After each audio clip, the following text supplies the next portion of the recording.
கண்ணை போல் காத்திடவே கலியுகத்தில் வந்தாயே.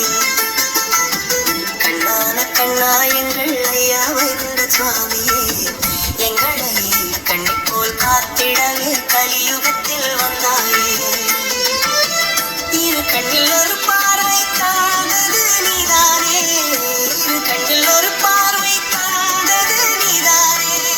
எங்கள் இதயத்தில் இறைவனாய் இருப்பதும் நீதானே. கண்ணான கண்ணா எங்கள் ஐயா வைகுண்ட சுவாமியே, எங்களை கண்ணை போல் காத்திடவே கலியுகத்தில் வந்தாய்.